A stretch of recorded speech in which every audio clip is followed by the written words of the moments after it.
यानी मसीह जीवन का एक अभिन्न अंग, जिसमें हम अपनी मूलभूत आवश्यकता भोजन का परित्याग करके परमेश्वर के सामने समय बिताते हैं कि परमेश्वर हमारी अगुवाई करे और हमारा दिशा निर्देशन करे। पिछले वीडियो में हमने 4 प्रकार के उपवास के बारे में सीखा प्रियो, जिसमें पहला उपवास था सामान्य उपवास यानी कि रेगुलर फास्टिंग। दूसरा उपवास पार्शियल फास्टिंग बोलते हैं, जिसका मतलब है आंशिक रीति से उपवास रखना। तीसरा उपवास है संपूर्ण फास्टिंग, संपूर्ण उपवास यानी कि कंप्लीट फास्टिंग। फोर्थ प्रकार का जो उपवास है वो है एब्सोल्यूट फास्टिंग यानी कि समूचा उपवास। आज हम कुछ और उपवास के बारे में परमेश्वर के कलाम से सीखते हैं। देखते हैं खुदा का कलाम इस बारे में क्या बयान करता है। खुदा के कलाम के साथ एक बार फिर से आपको पास्टर रैना का सलाम। प्रियो, अगला उपवास जिसके बारे में मैं जिक्र करना चाहूंगी वो है 40 दिन का उपवास जो मूसा ने रखा। यदि आप पढ़े निर्गमन की पुस्तक, उसका 34वां अध्याय 28 से 27 और 28वें पद में लिखा हुआ है कि परमेश्वर से 10 आज्ञाएं प्राप्त करने से पूर्व मूसा ने इस प्रकार का उपवास रखा। 40 दिन और 40 रात तक वो निराहार रहा, कुछ भी नहीं खाया उसने और पानी भी नहीं पिया, और परमेश्वर के सामने उसने इस प्रकार का उपवास रखा। प्रियो, मैं एक बात का जिक्र करना चाहूंगी, ये उपवास बहुत ही कठिन था और केवल परमेश्वर की उपस्थिति के द्वारा ही ये संभव था।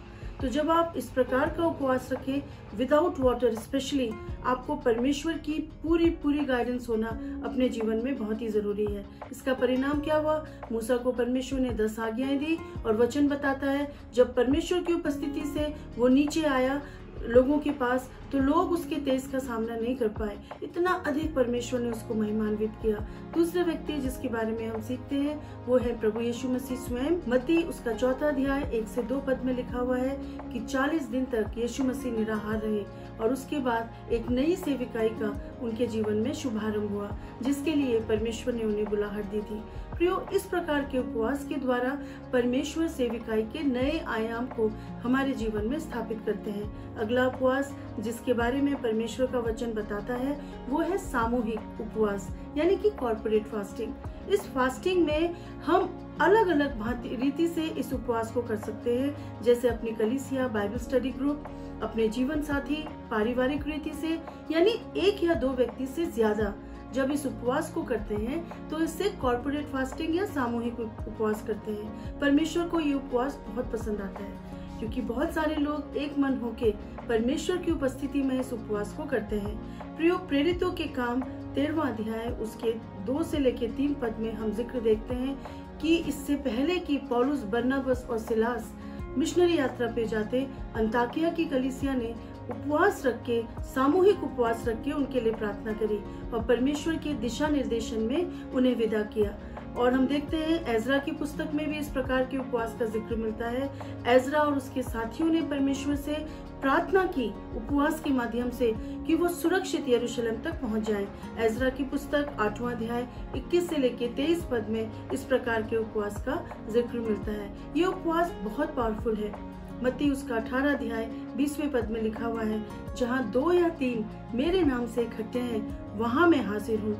हमें हियाव होता है इस उपवास के द्वारा कि जरूर परमेश्वर हमारे मध्य में है, क्योंकि आपसे गलती हो सकती है तो आपके अगला व्यक्ति आपको उठा लेता है और आप एक साथ कदम से कदम मिला के इस उपवास के सामने माध्यम से परमेश्वर के निकट जाने का प्रयत्न करते हैं। अगला उपवास जो शायद आपको चौंकाए वो है सेक्सुअल फास्टिंग यानी कि विवाहित व्यक्तियों का उपवास। ये कॉन्सेप्ट बाइबल में पौलुस के द्वारा शुरू किया गया और उन्होंने कलीसिया को उत्साहित करते हुए कहा, भला है कि पति पत्नी कुछ समय के लिए आपसी संबंधों को दूर करके परमेश्वर के सामने समय बिताएं। सवाल ये उठता है, क्या परमेश्वर विवाहित संबंध से खुश नहीं होता? ऐसा बिल्कुल भी नहीं है प्रियो, किंतु जब हम अपनी वैवाहिक आवश्यकता को परित्याग करके थोड़े समय के लिए परमेश्वर के सामने जाते हैं तो परमेश्वर को ये भाता है, क्योंकि हम परमेश्वर को दर्शाते हैं कि किसी भी मूलभूत आवश्यकता से अधिक परमेश्वर की उपस्थिति हमारे जीवन में जरूरी है। पहला कुरिन्थियों 7वां अध्याय 3 से 6 पद में इस प्रकार के उपवास के बारे में पौलुस ने कलीसिया को उत्साहित किया। यदि आप निर्गमन की पुस्तक को पढ़ें और उसके 19वां अध्याय 14वें पद में भी यहाँ पर परमेश्वर के द्वारा प्रभु ने मूसा से बोला कि 3 दिन तक पुरुष और स्त्री जो है आपस में ना मिले, आपसी संबंधों को ना बनाए, परमेश्वर की खोज करें ताकि परमेश्वर की उपस्थिति उनके जीवन में आ जाए। फिर से मैं कहूंगी, इसका उद्देश्य पति पत्नी को अलग करना बिल्कुल भी नहीं है, लेकिन परमेश्वर को भाता है जब हम पहला स्थान परमेश्वर को देते हैं। इसका परिणाम ये होता है कि परमेश्वर आपके प्रयत्नों में आपको आशीषित करते हैं। आपका यदि आप पारिवारिक जीवन में हैं और आप इस प्रकार के उपवास में हैं, तो परमेश्वर आपके वैवाहिक जीवन को अधिकाई से आशीषित करते हैं। प्रियो, अगले प्रकार का उपवास जो शायद बाइबल में डायरेक्टली जिक्र तो नहीं है, लेकिन मैं इस उपवास के बारे में आपसे बोलना चाहूंगी। सोल फास्टिंग, यानी कि आपकी आत्मा और प्राण के लिए सीधा उपवास। अब ये उपवास क्या है? उपवास कभी हमारे शरीर को अनुशासित करता है तो कभी आत्मा को, और ये उपवास हमारे प्राण और आत्मा के अनुशासन के लिए बहुत ही जरूरी है। आजकल की दुनिया में बहुत इम्पोर्टेंट है हमारे लिए सोशल मीडिया, हमारा फोन जिसके बगैर हम बाहर नहीं निकल सकते, कंप्यूटर, लैपटॉप, आईपैड वगैरह हमारी जिंदगी का एक अभिन्न अंग बन चुके हैं। कभी कभी तो हम इतना मसरूफ हो जाते हैं कि बाकी चीजों से हमारा ध्यान ही नहीं रहता प्रियो, और कुछ समय के लिए हम इन चीजों से किनारा करके परमेश्वर के सामने अपने आप को समर्पित करते हैं। है ना कठिन उपवास? क्योंकि शायद इन चीजों के द्वारा हमें जीने की अब कल्पना भी नहीं कर सकते, लेकिन जब हम परमेश्वर के पास आते हैं अपने जीवन को अनुशासित करके, तो आप देखेंगे कि परमेश्वर आपको बहुत ही ज्यादा आशीषित करते हैं। क्या क्या चीज को अवॉइड करना है? टेलीविजन, सोशल मीडिया, आपका लैपटॉप या फिर आपका कंप्यूटर, जरूरत पड़ने पर ही उसका उपयोग करना, बिना मतलब के उसको टच भी नहीं करना कुछ समय के लिए।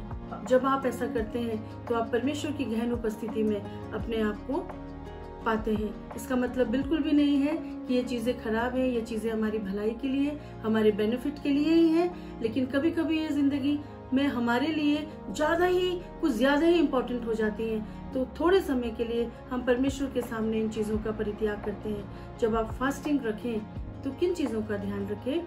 प्रभु का वचन के अनुसार हमें एक व्यक्तिगत रीति से प्रभु के सामने आना बहुत जरूरी है। तो परमेश्वर पे फोकस कीजिए, चीजों पे नहीं।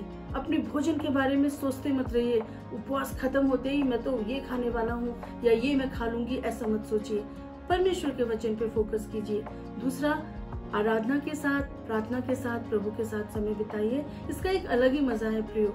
तीसरी चीज, पश्चाताप कीजिए उन बातों से जो परमेश्वर के विरोध में आपके जीवन में आई थी और प्रभु के सामने समर्पित हो जाइए। चौथी चीज, अपने मस्तिष्क को परमेश्वर के सामने अनुशासित कीजिए। क्या नहीं करना है? उपवास की चर्चा करते नहीं रह जाना है, क्योंकि जिस वक्त आप लगातार चर्चा करते हैं उपवास की, आप अपना प्रतिफल लोगों से पा लेते हैं और परमेश्वर से खो देते हैं। तो ये एक बहुत ही निजी मामला है हमारा। अपने भोजन के बारे में मत सोचिए, जैसा मैंने पहले ही बताया। उन लोगों को जज मत कीजिए, उनका न्याय मत कीजिए जो किसी कारणवश शायद उपवास नहीं रख पाए हैं। आमीन। तो ये उपवास, जैसा मैंने कि आपको बताया कि एक बहुत ही निजी मामला है परमेश्वर के सामने आने का। ये हमारी आवश्यकता है, ये ऑप्शन नहीं है, बल्कि परमेश्वर की आज्ञा है प्रियो। जब हम ईमानदारी से इस आज्ञा को परमेश्वर के सामने पूरा करते हैं, परमेश्वर का परिणाम, परमेश्वर का रिजल्ट या उसका गिफ्ट हम अपने जीवन में जरूर देखते हैं। परमेश्वर हमारी सहायता करे कि हम परमेश्वर के सामने उपवास के माध्यम से अपने जीवन को बैलेंस कर सकें। प्रभु इस कलाम के द्वारा आपको बहुत आयत से आशीष दे। जय मसीह।